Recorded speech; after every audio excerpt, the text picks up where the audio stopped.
Compliance and Amendments Committee of the Sunshine Ordinance Task Force, called to order at 4:10 on July 16th, 2013. Ms. Osprey, could you call the first item on the agenda? First item, call to roll call. Excuse me, roll call. Oh, roll call, please. Actually, that is the first item. Okay. What, you call roll call? Yes, please. Okay. Member Nee? Here. Nee here. And Member Grant? Here. Grant here. And Chair Washburn? Here. Here. You have a quorum? Let's see. It looks like the parties are here for item number 3. But let's take, if there are no agenda changes, I don't have anything. Members? Okay. So, Ms. Osprey, would you call the second item on the agenda, please? Second item, adoption of June 18, 2013 regular meeting minutes. Move to approve. Second. All right. I was reviewing the minutes, and the item number 3 was we had a hearing to look at compliance on file number 12049. And I guess the motion really was to conclude the matter, but it really wasn't concluded, in that we discussed taking this matter back to the task force, full task force, which we did, I believe. Or am I misremembering this? I don't think so. Member Nee? Madam Chair, I think you're recalling it correctly, but I don't think it was a formal referral to the task force, asking for the task force to do anything. My recollection is that at the hearing, Mr. St. Croix, the respondent, said that at least for the time being, the Ethics Commission would continue to comply with the order of determination. However, he refused to guarantee that that would continue in perpetuity. And so I think we took it back to the task force as part of the Compliance and Amendments Committee report, alerting the task force that somewhere down the road, that this particular complaint, the matter is concluded, but the issue could resurface. Okay. All right. So then the minutes reflect what happened in terms of the motion.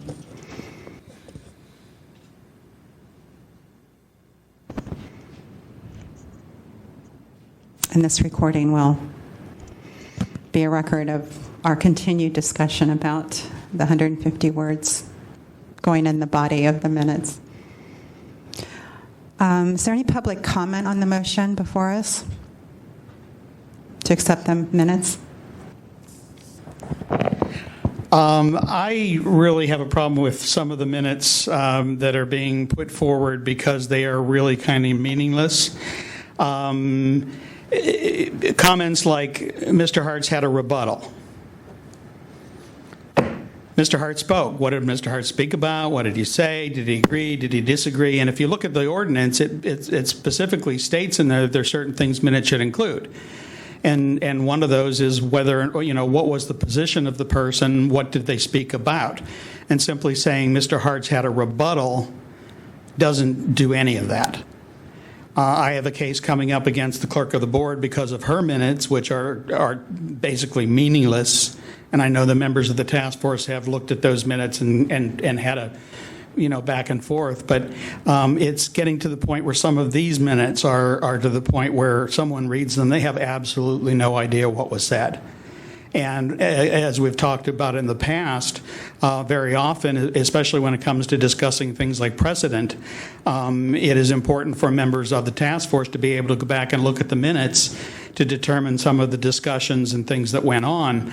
And I look at the minutes as not a verbatim transcription of the minutes, because you can get that from the audio. But unless there is at least some indication of what this was about, members might just look at it and say, well, there's really nothing I need to go listen to in the hearing. So, and again, I've started to notice this, especially with the Education Outreach and Training Committee, the minutes are really, meaningless in the sense that all they do is they say is the respondent gave a rebuttal and the complainant gave a rebuttal. And, that's unfortunately, I think, not a way the minutes should be done. Thank you. Are there additional comments? Members? I think I've said this numerous times. It would be my preference that the minutes say more than they do for the reasons that Mr. Hart gave. I think in the case of these minutes, the meeting was very short, so it would be easy to go listen to the audio. The full task force minutes, those meetings are very long, and I believe we've decided that we at least want to have some indication of where to go in the audio to hear the matter. But the idea of members of the task force and also people who are members of the public who are very interested in these matters to have some way to go back and look at what we've decided in the past. The minutes aren't helpful at all without doing a lot of digging. I just had a thought that maybe the annual reports could be informative to give us some idea of the substance of what the matters were. That would be the place to do. That would be a handy place to do it. I haven't looked at we haven't done an annual report, but one is due actually. But I think that it would be ideal to have informative minutes. It would be helpful, certainly to us. It's helpful to me. Back in the old days when I was first on the task force, I could go back and there was enough there to jog my memory for what had happened. Now it's not the case. So that's my 2 cents. So anybody else? No? Okay. Ms. Osbury, would you call the roll? Member Nee? Aye. Nee, aye. Member Grant? Aye. Grant, aye. And Chair Washburn. Aye. You have 3 ayes. Ms. Osbury, would you call the next item on the agenda? Item number 3, file number 12058, hearing on the status of order determination. Dominic Manocci, excuse me if I pronounced that incorrectly, against Recreation and Park for allegedly failing to provide records requesting pertaining to birthing contracts between the city and county of San Francisco and slip holders. All right. Is the respondent here? The complainant is okay. Sir, you have 5 minutes to give us an update on what's happened since the order of determination was sent out. Hello. Could you identify yourself? I waited for the order of determination to get printed, and I sent a copy to Olive, and she sent me back the same. Excuse me. Could you identify yourself for the? I'm sorry, Dominic Bianchi. Okay. Thank you. And she sent me back the same documents with the same redactions that brought me here in the first place. And she said it was their policy, and I believe you have a copy of the email. I didn't bring it, I'm sorry. I was rushed. I believe it was pretty obvious from the email that they said that this is all you're going to get. It's our policy not to provide them.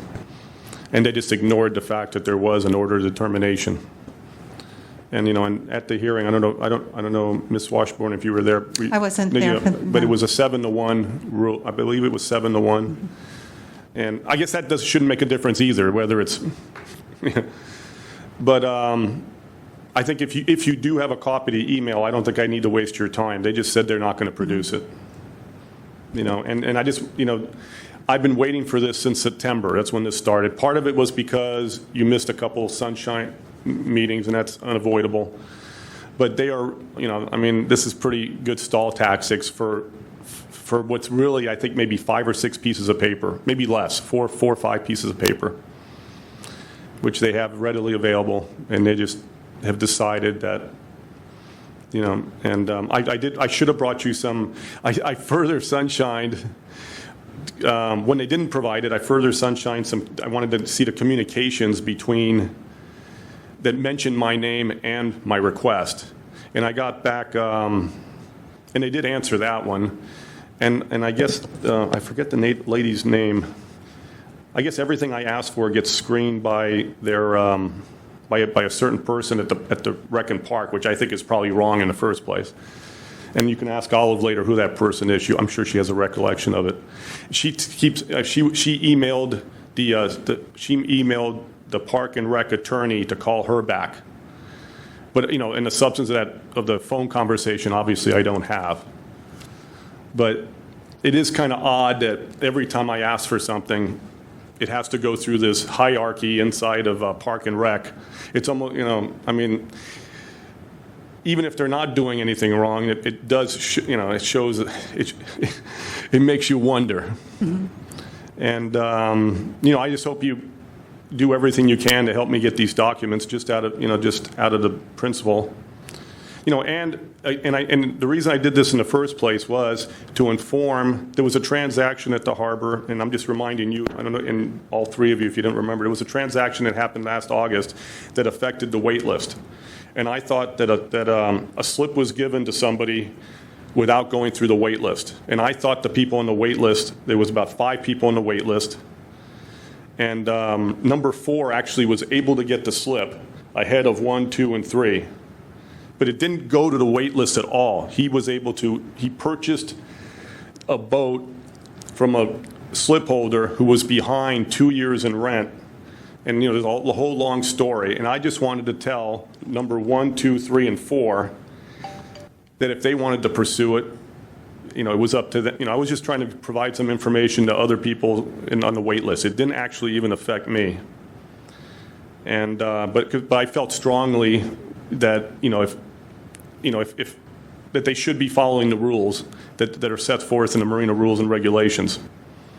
And in this case, for example, I don't believe that the person who was 2 years behind in rent had any right to that berth anymore to transfer to somebody else. Because what's been going on is people transfer berths to other people and they get kickbacks. And I don't think people should be making money on public assets. I think it should be going to the wait list in a regular fashion so that everybody has a chance to use the marina, not just the highest bidder. So that's my motivation behind this. There's no, I just want you to understand I was just trying to help out. And I don't know why. And see, like for example, if I ask for the boat slip contracts, which I can get them unredacted, right away. But they did not want to give me these. They are really sticking their feet in the sand and, over 4 or 5, actually 4 pieces of paper. And I don't understand why. Maybe they don't want the first 3 people. Maybe they truly don't want the first 3 people to see the transaction. And that's why it's even more important that you help me get these documents. And all that's going to happen is I send a cover letter with, with what I saw, of what I believe were the facts last August, and they can make their own decisions. There won't be any further contact. Okay, thank you very much. Is there anyone here to offer facts and evidence in support of the complainant? Okay, seeing none, the respondent has 5 minutes.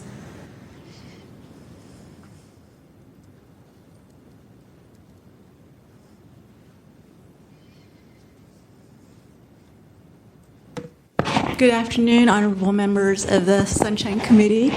My name is Olive Gong, representing Recreation Park as custodian of records. And what I'll say first is that we redacted this personal information from these waitlist applications. It is our policy to always redact personal information.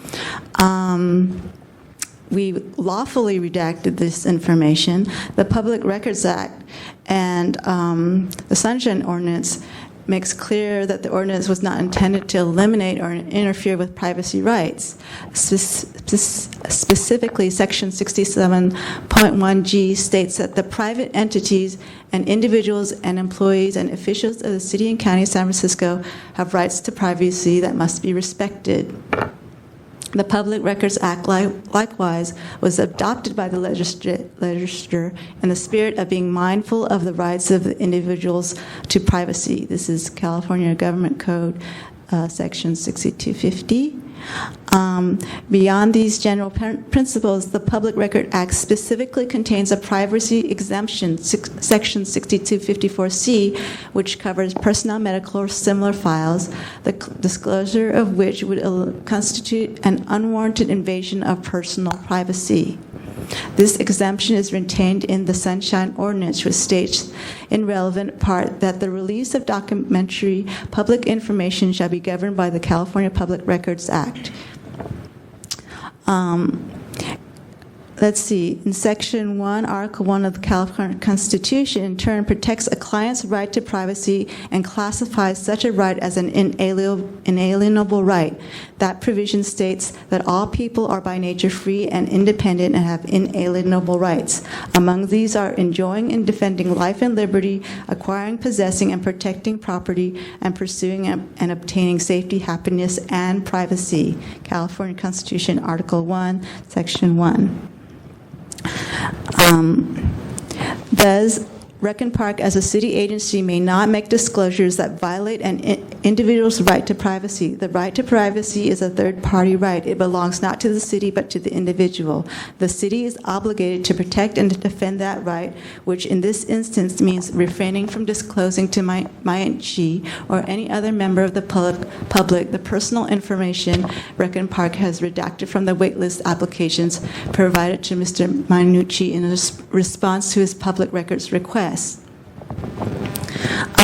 There is no justification for violating the right to privacy by disclosing the private home addresses and phone numbers of waitlist applications, because that information is unrelated to Recon Park's performance of its duties.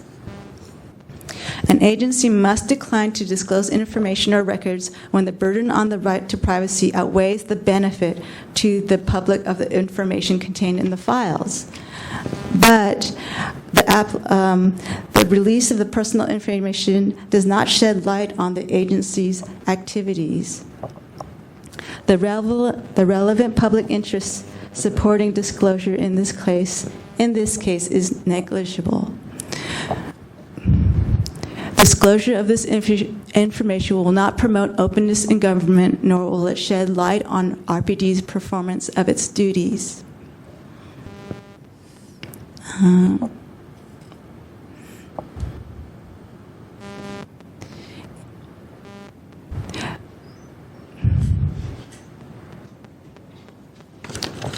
I think that's it for now. Thank you. Is there anyone here to offer facts and evidence in support of the respondent? All right, members, do you have any questions? Member Nee? Ms. Gong, please. Ms. Gong, you just read us a fairly lengthy statement. Who drafted it? You? No, I did not draft it. Who drafted it, please? Let's see. Who drafted the statement? Well,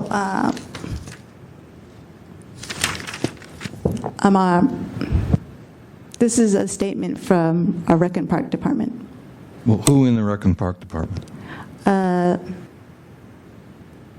I have to say that? Yes. Well, our attorneys helped draft it. City attorney? Mm-hmm. Okay, thank you. Member Grant? I have no questions.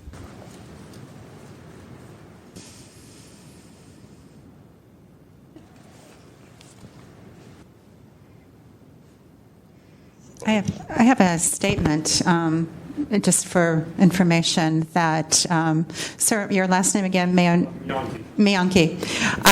You graciously explained why you wanted the information, but I want to assure you that members of the public do not have to explain to anybody, to the department or to us why they want information.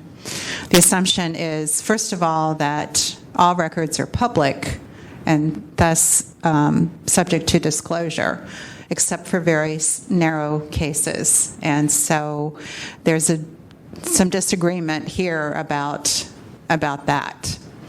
And you're correct that the task force found that this information was not exempt from disclosure.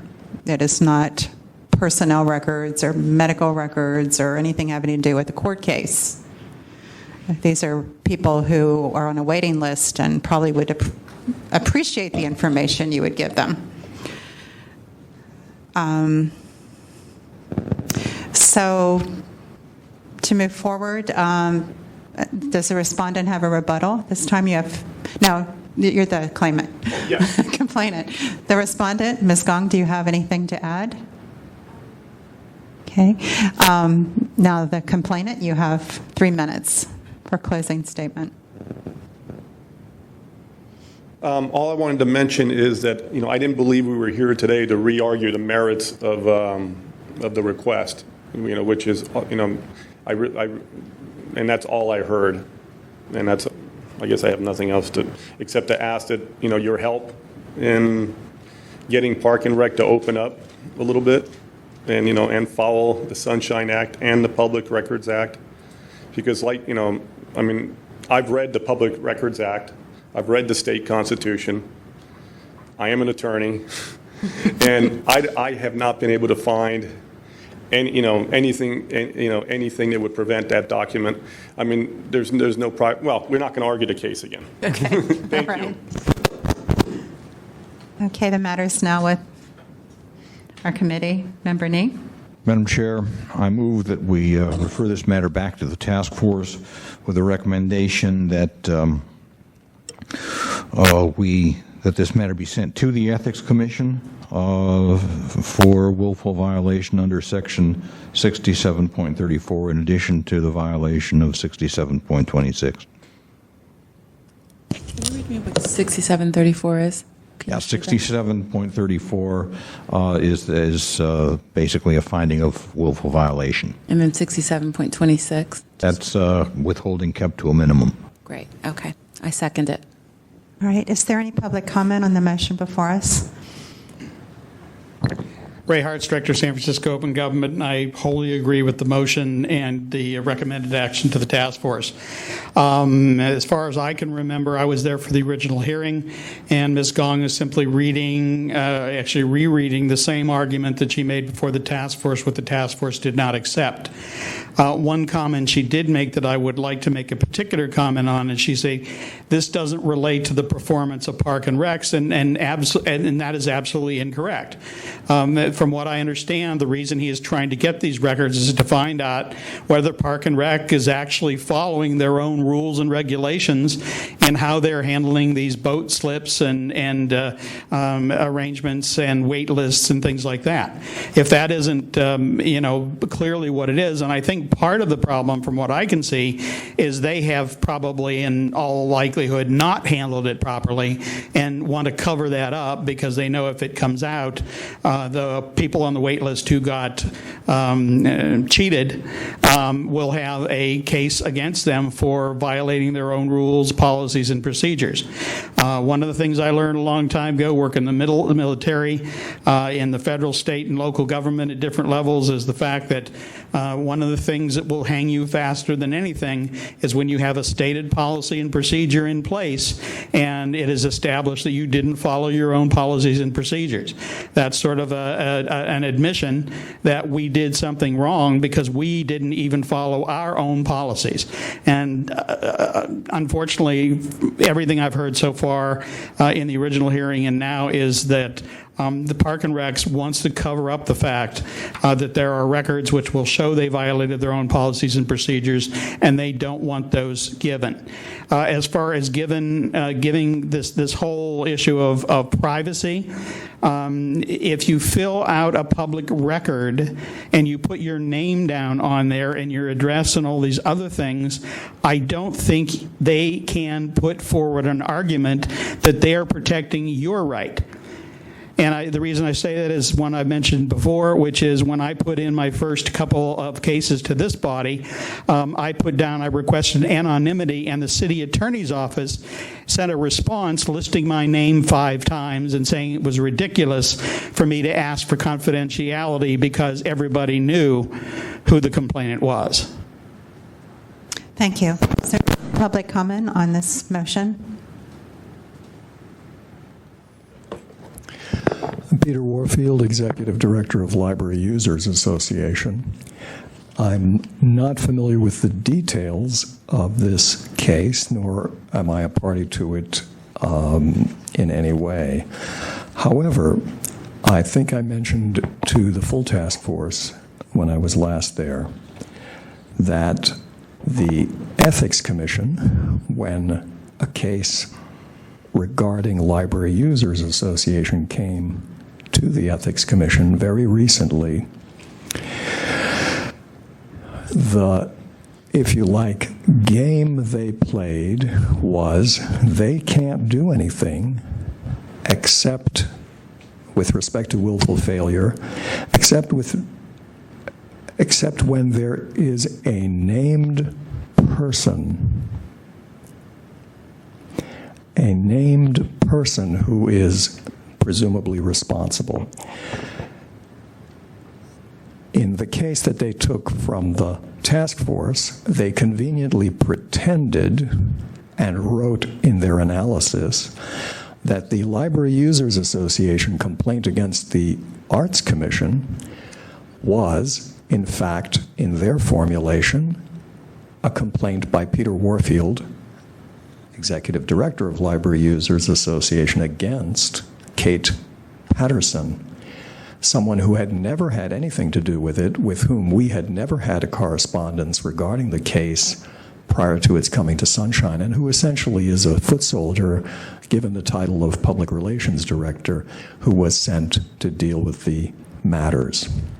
Even though the Sunshine Task Force clearly indicated who was responsible, at least department-wise, which is to say Library Users Association versus Arts Commission. So I think you perhaps want to take into consideration when you forward this to the full task force and at the full task force this trick of the Ethics Commission.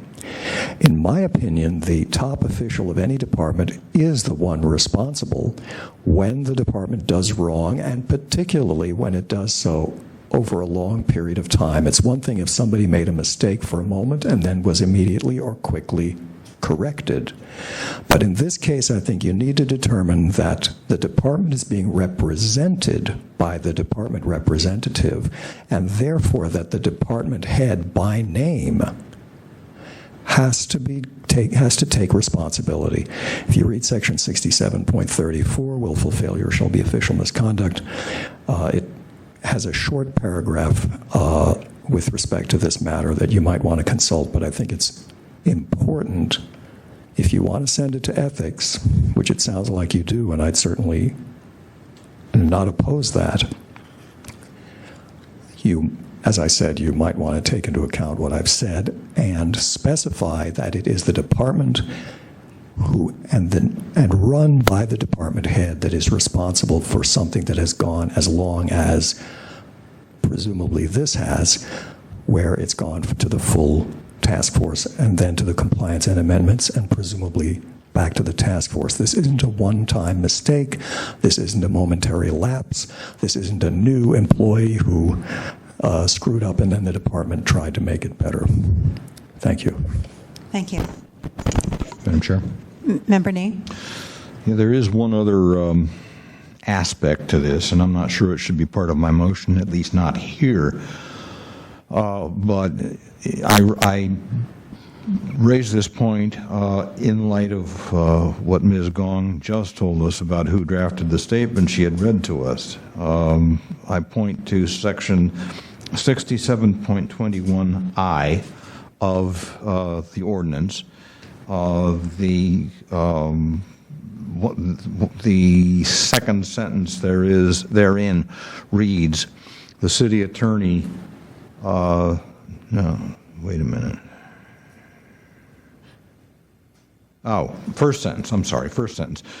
The city attorney's office shall act to protect and secure the rights of the people of San Francisco to access public information and public meetings, and shall not act as legal counsel for any city employee or any person having custody of any public record for purposes of denying access to the public.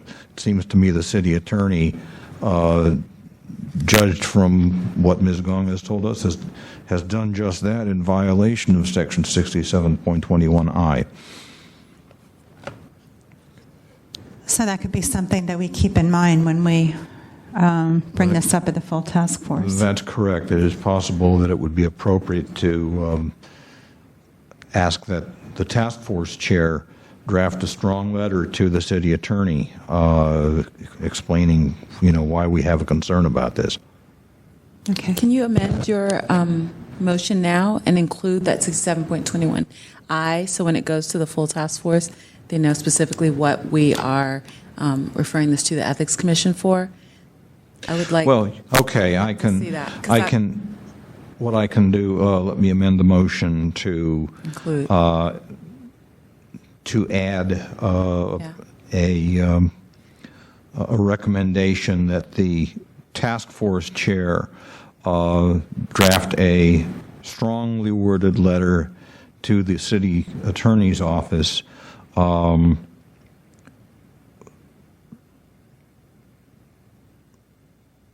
expressing concern that the city attorney has advised withholding of disclosable public records, possibly in violation of Section 67.21I of the ordinance. 67.21I. 67.21I of the ordinance. So does the second person who seconded accept this? I'll second that. So I'll be clear of what we're doing next. Right, we don't want this to get lost Yeah. before the full task force. Is there any public comment on the motion as amended? Okay, seeing none, Ms. Osprey, would you call the roll, please? Yes. Member Nee? Aye. Nee, aye. Member Grant? Aye. Grant, aye. And Chair Washburn? Aye. Aye. You have 3 ayes. Ms. Osprey, would you call item number 4, please? Item number 4, public comment. And you'll have 3 minutes for public comment. Members of the Compliance and Amendments Committee, Ray Hartz, Director, San Francisco Open Government. And I am here to talk to you about concerns I have about the operation of this committee. In the past, it has been, in most cases, the policy that if a compliance matter was part of an order of determination, that this would be directed to compliance and amendments. However, for whatever reason, it has started to become a practice of the chair to send it to education, outreach, and training, where Mr. Pilpel, as I mentioned previously, will simply conclude the matter without taking any action. He did so in a referral to the EOT regarding Chief Greg Sir. He made no effort to find out what the problem was, whether they had done anything to resolve it, etc. He simply said, well, let's consider this matter concluded, and that it was dropped. So basically, they got away with violating the ordinance, got an order of determination, and really it did not receive any admonition or anything relating to that matter. Earlier this month, at the last task force meeting, I brought the case of 12050 against the clerk of the board. I believe that was wrongfully sent to EOT. Mr. Pilpel made the same attempt that he did at the regarding Chief Sir's recommendation. He moved to conclude the matter, even though I had walked in there with a order of determination, a letter from the clerk of the board saying she would not comply. Mr. Caldera, her deputy, came and verbally said she would not comply, and after repeated questions, said she just wouldn't do it.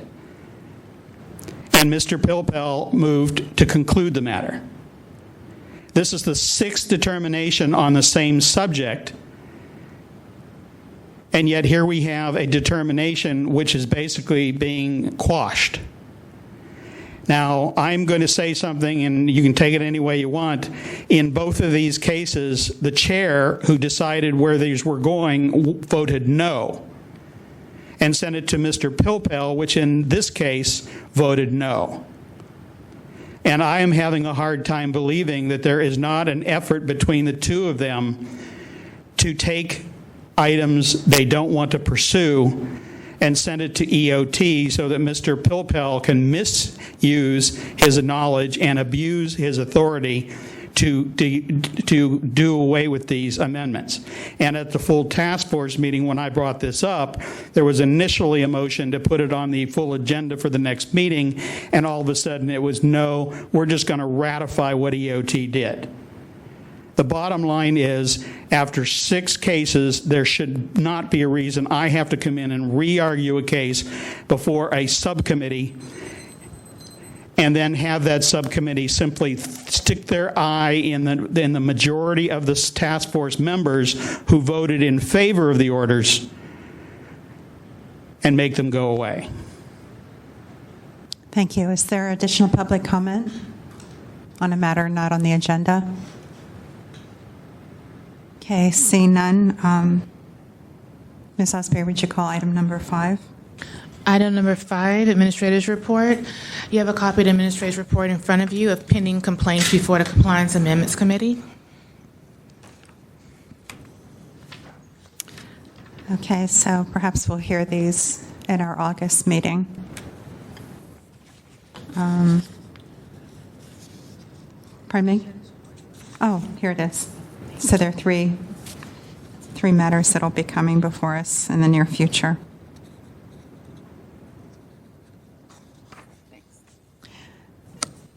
Is there any public comment on the administrator's report?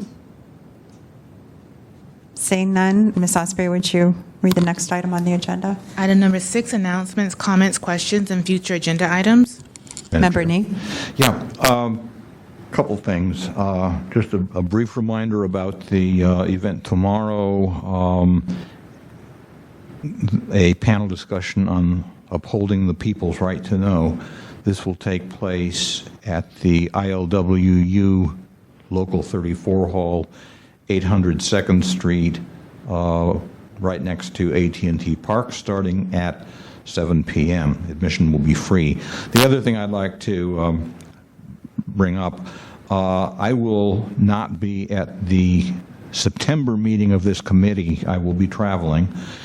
And the task force chair might want to consider at least appointing a member temporarily to fill this seat in order to make it easier to muster a quorum. Thank you. Are there any additional announcements, questions, future agenda items? Okay. Do I hear a motion to adjourn the meeting? So move. Second. Without objection.